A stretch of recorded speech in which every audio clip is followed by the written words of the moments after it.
welcome back to the Ball of Fire channel. We have to talk about the past week of games and the ENBL as well. First up, we're just going to talk about Caledonia versus Manchester. Now guys, I did miss some games. Okay, I didn't catch all the games. Unfortunately, I can't forget to watch the highlights, so bear with me. But this one I did catch. Now, Patrick Whelan took control of the game for me. He really started to step into that role, that leadership role that many of us seen at Leicester. He can really be really good when he's a leader and leading that offence. And we've seen that in this game, what he can do. And you see his movement off the ball and how he finds certain things in certain areas and how he can run to the rim as well. He is really, playing that role, and Coach Murray will need to utilise this part of Whelan's game if he really wants to be competitive this season, because the teams this season are very competitive. And Patrick Whelan was a major part of the Caledonia's offence, and that has resulted in Manchester Basketball's loss. However, Manchester, they don't seem like the old Manchester, Manchester Giants. Don't get me wrong, Manchester Giants wasn't like a bad club, but they weren't organised. And Manchester Basketball, they feel more organised in my opinion. They look more of a threat, and they basically held off Caledonia, which is pretty damn good considering they haven't got all the pieces yet. It was a good match to watch, and I actually enjoyed myself watching that match, even though the DAZN stream was absolutely horrendous. It was a good match to watch. Now, guys, I didn't watch this one, okay, but I seen the score.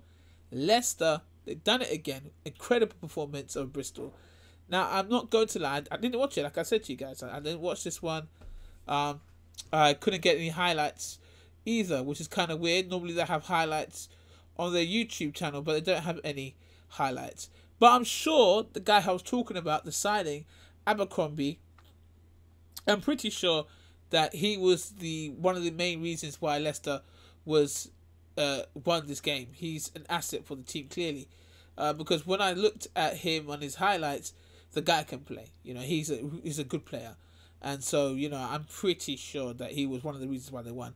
If I could just see some highlights, we can't catch all games, guys. I mean, I'm sorry, but, that's what I got for you. With Bristol, I didn't think there'll be that big of a gap, really. I did not think it would be 91-69. I didn't think they'll be losing that much. So something must have been happening in the fourth quarter. I don't know what happened, because I didn't watch the games. So if you guys watched it, let me know what you found in the fourth that led to Bristol losing, because they're not really a team that loses often. This is a really good side, and so I want to know what was it that kind of made them lose.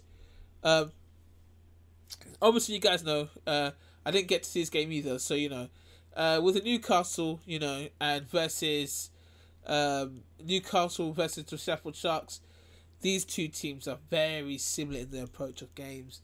They're very defensive sides and a very counter-attacking team. And with Newcastle just edging it over the Sharks, that's not easy, guys. Sharks is a very formidable team, especially going into the season. But Newcastle managed to edge it over the Sharks. But I don't think Sharks feel that much of a blow, considering it's a trophy. It's like preliminaries for me, in my opinion, these games are. Anyway, let's move on to the ENBL, and that's Bristol Flyers against the Backen Bears. I did watch the game, and there's highlights of that game. I'm going to add it into the video, and you guys can see that yourself.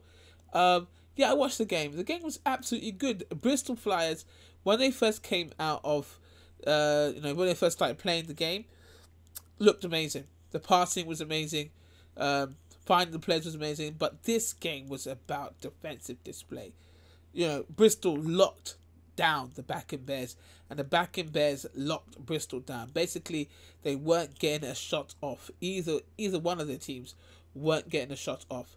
But they eventually started getting some points in and started finding that rim.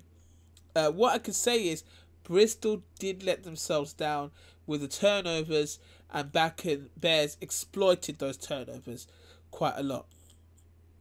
So watching that game and seeing how you know, Bristol can actually hold itself up to Back and Bears. If you guys don't know, Back and Bears is just not some chump team. This is a team that played in the Euro League. This is a team that is well known in their own league and they're champions. So this is not some, you know, a run-of-the-mill side. This side is a very good side. Back and Bears are they're championship team. You know, these are guys that win, you know, games normally, and Bristol Flyers are able to hold their own against this team, which I feel is amazing. I feel that honestly it was the team, the Bristol Flyers, that let themselves down, that led to Back and Bears winning the game. And I know that Back and Bears look at Bristol Flyers as rivals, and they will not take it easy on them when they see them again in the EMBL. So that means Bristol has to prepare for their next game properly. With that being said, I think that covers it. Oh yes, we got some more games. We got the Cheshire Phoenix. Like I said, guys, I didn't get to watch that, as well as I had work to do and I was busy at the time, so I didn't get to actually catch that game, the Cheshire Phoenix game. And I managed to catch the London game, just a little bit of it, with the Surrey 89ers. My opinions on that with the Surrey 89ers and London game, London looked disorganised. If I'm going to be honest with you, London did not look like an organised team. We looked very unorganised. Don't get me wrong, the team played well, but that's because of the talent behind the team, and not actually because of the actual team play we're doing. The talent behind the team managed to scrape some points. We didn't get the win, but we scraped some points. We did look like a threat to the opposing team, which is Surrey 89ers. Yeah, but Surrey 89ers, they were more of a threat than us. They let themselves down because they slowed down and they became stagnant, and that means that passes wasn't open as it was before. But the team, it was night and day. You know, London did not have that organisation. I know that Peter Bozic will get the team running like a well-oiled machine later on in the season, but as of now, in the beginning and in the trophy games, London did not look organised at all, and Surrey let themselves down when they slowed down on defence. I don't know, that could be due to the age of the team, because there are a lot of older players on Surrey, and so they might need to add a few more pieces, a little bit more younger players. Anyway, guys, that's it for me about the past week games. I will keep on doing this weekly, so you guys can catch my weekly opinions on these games. Hopefully they get some highlights. When I get highlights, I'll break it down for you guys. But if I don't have any highlights, there's not much I can work with. Can't catch every game, guys.